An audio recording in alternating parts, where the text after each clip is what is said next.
سایه‌های خیانت راوی داستان‌های واقعی زندگی هاست.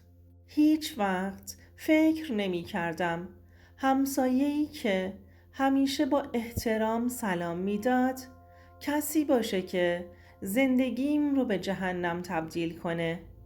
اما اون شب وقتی صدای اعلانی روی گوشی شوهرم اومد فهمیدم که یه حقیقت وحشتناک پشت این درهای بسته پنهون شده. نرگس هستم. 28 سالمه و 4 ساله که با سامی ازدواج کردم و فکر می کردم توی یه ازدواج عاشقانه زندگی می کنم. از اون عشقهای قدیمی که فکر می کنی تا آخر عمر بمونه. اما یه روز فهمیدم عشق من یه دروغ بزرگ بود و کاش هیچ وقت نمیفهمیدم که بعضی عشقها فقط یه توهم لعنتی‌اند. فهمیدم خیانت فقط به زن و مرد ختم نمیشه. بعضی خیانتها عمیق‌ترین، تاریک‌ترینن و وقتی کشفشون میکنی دیگه هیچ وقت اون آدم سابق نمیشی. ماجرا از وقتی شروع شد که به یه آپارتمان جدید تو مرکز شهر اسباب کشی و نقل مکان کردیم. ساختمون ساکت و آرومی بود. همسایه ها هم محترم بودند و زیاد سر و صدا نمی کردند. اما از بینشون یه نفر خاص‌تر از بقیه بود. آقای تهرانی، همسایه طبقه بالا. مردی 45 ساله، شیک پوش، خوش برخورد، با کلاس، از اونایی که همیشه بوی عطر تلخ میدن. موهاشون یه خط سفید وسطشون داره و خیلی مبادی آدابند. اونقدر مؤدب و محترم که توی اولین برخورد ازش خوشت می اومد. وقتی توی راه رو می دیدیمش همیشه لبخند می زد و همیشه سرسنگین بود. با یه لبخند محو سرش رو تکون می داد و با صدای آرومی می گفت عصر بخیر خانم، حال شما خوبه؟ از همون اول سامی یه احترامی براش قائل بود. انگار ازش خوشش اومده بود. این برام عجیب بود. یعنی چی؟ یه مرد غریبه که نه رئیسه نه فامیل، ولی سامی جوری باهاش حرف میزد که انگار ازش حساب میبرد. ولی اون موقع توجهی نکردم. اوایل همه چی نرمال بود. زندگی ما خوب پیش می رفت. ولی کم کم رفتار سامی عوض شد. بعد از چند ماه تغییرات کوچیکی توی سامی دیدم. اولین چیزی که منو حساس کرد شبهایی بود که سامی دیر می اومد. می گفت توی شرکت جلسه کاری داشته یا با بچه های شرکت بیرون بوده. ولی وقتی می رسید یه بوی خاصی می داد. نه عطر زنونه، نه مشروب. یه بوی عجیب که نمیتونستم تشخیصش بدم چیه. منم باور میکردم. چرا که نه؟ بالاخره زندگیه. آدم گاهی سرش شلوغ میشه. ولی بعدش چیزای دیگه ای شروع شد. گوشیش رو یهویی قفل کرد. چیزی که قبلا لازم نمیدونست. یه شب توی آشپزخونه بودم که صداش رو شنیدم. با یکی تلفنی حرف میزد. آروم و یواش، طوری که نفهمم.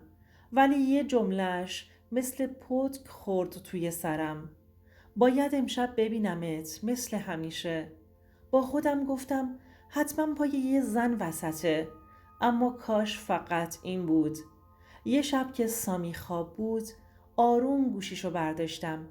نمیدونم چرا، ولی یه حسی به هم میگفت یه چیزی این وسط اشتباهه. قفل گوشی با اثر انگشت باز میشد، ولی هنوزم میتونستم با اثر انگشت خودش بازش کنم. دستشو آروم برداشتم. انگشتش رو گذاشتم روی سنسور و قفل باز شد. رفتم توی پیام ها. همه چت ها عادی بودند. واتساپ و تلگرام همه چی عادی بود. اما بجز یه شماره که بدون اسم بود و من پیداش کردم. پر از پیام های عجیب بود. دلم برات تنگ شده. نمیتونم صبر کنم ببینمت. امشب میای بالا؟ میخوام دوباره لمست کنم. یه لحظه مغزم هنگ کرد. نفسم بند اومد. مغزم سود کشید. دستام شروع به لرزیدن کرد.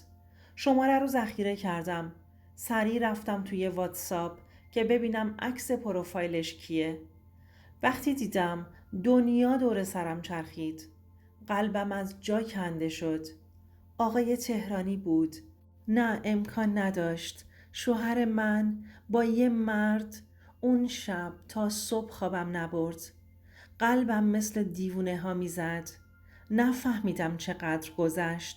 فقط میدونم که بدنم یخ کرده بود. مگه میشد؟ نمیتونستم باور کنم. شاید اشتباه میکردم. شاید فقط یه رابطه کاری بوده. شاید تهرانی میخواست سامی رو به یه باند خلافی بکشه. شاید. ولی ته دلم میدونستم که دیگه جای شک نیست. سامی که صبح رفت سر کار، منم لباس پوشیدم و با یه بهونه رفتم خونه تهرانی. قلبم توی دهنم بود. چند بار زنگ زدم تا در باز شد. تهرانی یه پیراهن خونگی تنش بود. موهاش کمی نامرتب بود. انگار تازه از خواب بیدار شده بود. با یه لبخند همیشگیش نگام کرد و گفت: خانوم، صبح بخیر. اتفاقی افتاده؟ حالا که دیگه حقیقت رو میدونستم، اون لبخند برام چندشاور بود. صاف زل زدم تو چشماش و گفتم: تو با شوهر من رابطه داری؟ لبخندش محو شد. انگار انتظار نداشت اینو بگم. اخم کرد و یه قدم عقب رفت و گفت: برو خونت خانم، این حرفا چیه؟ اما من کوتاه نیومدم. با صدای لرزون ادامه دادم: چت‌هات رو دیدم. تماس‌های نصف شب. اون بوی لعنتی که همیشه از لباس سامی میاد. همه چی رو فهمیدم. نگام کرد و لبخند کجی زد و گفت: حالا که فهمیدی میخوای چی کار کنی؟ به کسی بگی؟ آبروی خودتو بیشتر میبری یا شوهر خیانتگارتو؟ نفس عمیقی کشیدم و گفتم: تو سامی رو مجبور کردی، درسته؟ تو گولش زدی. خندید، بلند خندید. بعد با لحنی آروم گفت: نرگس خانم، آدمو به چیزی که خودش نخواد نمیشه مجبور کرد. اون لحظه فهمیدم همه چی تموم شده. شوهر من، کسی که فکر می کردم عشق زندگیمه، وارد یه رابطه ای شده بود که دیگه قابل برگشت نبود. اون شب وقتی سامی برگشت خونه، جلوی در منتظرش بودم. دستام توی جیبم بود. زل زدم تو چشماش و گفتم: بازی تموم شد. همه چی رو میدونم. صورتش رنگش پرید. نمیتونست درست نفس بکشه. دستاش شروع به لرزیدن کرد. فقط تونست بگه: نرگس، گوش کن، بذار توضیح بدم. ولی هیچ توضیحی کافی نبود. کیفم رو برداشتم و از اون خونه زدم بیرون و اون شب برای همیشه از اون خونه رفتم. برگشتم خونه بابام. بعد از چند روز درخواست طلاق دادم. سامی التماس کرد. قسم خورد که اشتباه کرده. ولی دیگه برام مهم نبود. یه چیزی توی وجودم شکسته بود که دیگه درست نمیشد. هیچ وقت نفهمیدم تهرانی چی تو سرش داشت. چرا سامی رو به سمت خودش کشونده بود. بعدها شنیدم که سامی بعد از جدایی ما از اون ساختمون رفت. تهرانی هم چند ماه بعد جابجا شد. هیچ وقت نفهمیدم آخر اون رابطه به کجا رسید ولی دیگه اهمیتی نداشت. چیزی که من فهمیدم این بود که خیانت از یه جای تاریک شروع میشه. خیانت فقط بین زن و مرد نیست. بعضی خیانت ها از جایی میاد که حتی توی ترسناکترین کابوس هات هم فکرشو نمی کنی. هیچ وقت چشماتونو روی رفتارای عجیب شریک زندگیتون نبندید. همیشه به حس شیشمتون اعتماد کنید. و مهمتر از همه، اگه یه روز یه حقیقتی رو کشف کردید که قلبتون رو تیکه تیکه کرد، به جای موندن و تحمل کردن خودتون رو نجات بدید.